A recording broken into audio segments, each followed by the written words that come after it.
बाबा खूप बोर होतंय, काहीतरी नवीन फ्रेश ऑर्डर करा ना. माझ्याकडे एक सरप्राईज आहे. स्वाद गोकुळचा आस्वाद परंपरेचा गोडवा नात्याचा गारवा आनंदाचा गोकुळ आईस्क्रीम सोबती प्रत्येक क्षणाचा गोकुळ आईस्क्रीम. महाराष्ट्रात जादूटोणाविरोधी कायदा आहे, तरी अशा गोष्टी राज्यात घडत आहेत. राज्याचं राजकारण अजून किती खालच्या पातळीवर नेणार आहे असा प्रश्न उपस्थित राहतो. महाराष्ट्रात जादूटोणाविरोधी कायद्याचं पालन करणारेच भोंदूबाबांच्या नादी लागणार असतील तर अशा बाबांसोबत त्यांच्या राजकारणात असलेल्या भक्तांवरही कारवाई झाली पाहिजे अशी मागणी उद्धव ठाकरे यांनी केली आहे. आणखीन किती खालच्या पातळीवर आपण महाराष्ट्राला नेणार आहोत.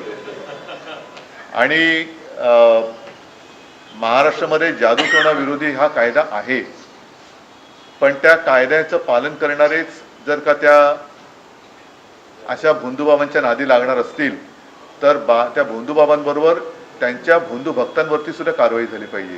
जे राजकारणामधले दिसत आहेत त्यांच्यावरती सुद्धा कारवाई झाली पाहिजे. तर आपण महाराष्ट्रामध्ये एक ज्याला आधुनिक म्हणू, कारण आता तुम्ही नेमका या सगळ्या विषयाचं विरुद्ध टोक गाठलं.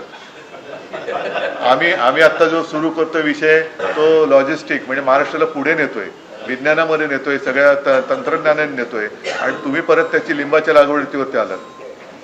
आता लिंबाची लागवड किंवा लिंबाचा रस इथून तिथे कसं न्यायचं ते लॉजिस्टिकमध्ये येईल, पण त्याला टाचण्या मारणं हे काय आमचं काम नाही. आता या एप्स्टीन फाईल्सवरनं कोणाचं लक्ष उडू नये किंवा उडावं म्हणून आणखीन काहीतरी या महाराष्ट्रात नवीन विषय सुरू होता कामा नये. आता मला असं वाटतं की जो महाराष्ट्र आपण पुढे नेऊ इच्छितो आहे त्याच्यामध्ये मी वारंवार उल्लेख करेन की जादूटोणा विरोधी कायदा आपल्या महाराष्ट्रामध्ये आहे, तर त्याचं पालन हे अत्यंत कठोरतेने जर का झालं. आणि महत्त्वाचा मुद्दा जो तुम्ही उल्लेख केला की अनेक राजकीय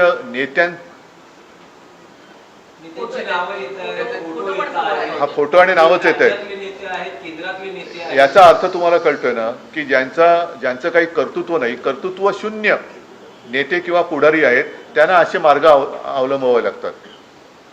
त्यांना अशा या ज्या काही भाकड कथा आहेत किंवा भोंदूगिरी आहे त्याचा आसरा एवढ्यासाठी घ्यावा लागतो कारण ते स्वतः भाकड आणि भोंदू आहेत. हे भोंदू नेते त्यांच्यामध्ये कर्तृत्व नाही, स्वकर्तृत्वाने जे काही करू शकत नाही अशा लोकांना ह्या सगळ्या अशा गोष्टींचा आसरा घ्यावा लागतो. आणि मला असं वाटतं ते जर का वेळेमध्ये या कोर्सला आले तर त्यांचं सुद्धा आयुष्याचं भलं आम्ही करू शकतो. तुम्ही त्याची सगळ्याची चौकशी करा ना, माझं काही म्हणणं नाहीये, कारण पाणी कुठपर्यंत मुरले ते कळू द्या. नाही, म्हणून जो गुन्हेगार असेल त्या गुन्हेगाराला शिक्षा करा. हे पाणी जर का वळवलं असेल तर एकूणच हे पाणी कुठपर्यंत मुरलंय हे कळू द्या. फक्त कळल्यानंतर त्याच्यावरती काहीतरी कारवाई झाली पाहिजे.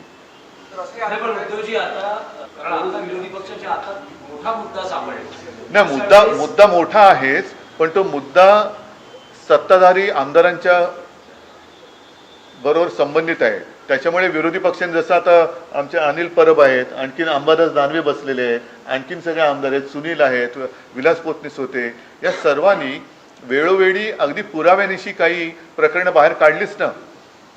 भ्रष्टाचाराची प्रकरणं बाहेर काढली, अगदी सगळ्या गोष्टी बाहेर काढल्या. तरी देखील त्याच्यावरती म्हणून मी तुमच्या लक्षात असेल की गेल्या अधिवेशनात प्रेसशी बोलताना बोललो होतो की एक पांघरुण मंत्रालय आता मुख्यमंत्र्यांनी काढायला पाहिजे की सगळ्यांच्या पापावरती पांघरुण घालणं आणि ते खातं त्यांनी स्वतःकडे ठेवावं. नाही, असे या निमित्ताने गावोगावी असे भोंदूबाबा जर कोणी असतील आणि त्यांच्याकडे कोणत्याही पक्षाचा कोणताही नेता जात असेल तर त्याच्यावरती कारवाई झाली पाहिजे, अगदी ओम फट स्वाहापासून सगळ्यांवर. ठीक आहे, सगळ्यांना धन्यवाद देतो. सातारा जिल्ह्यामध्ये जिल्हा परिषदेच्या निवडणुकीत मंत्र्यांमध्ये म्हणजे सत्ताधारी मंत्र्यांमध्ये मारामारी झाली. कशा प्रकारे आरोप लावलाय की पोलिसांनी देसाईच्या कॅबिनेट मंत्री सुद्धा शंभूराज देसाईंना खेचून बाहेर काढलं. आता त्यांच्या लक्षात येईल की रेड्याप्रमाणे लोकशाही सुद्धा कापली जाते. सगळ्यांना धन्यवाद देतो. चला, हा, जय हिंद, जय महाराष्ट्र.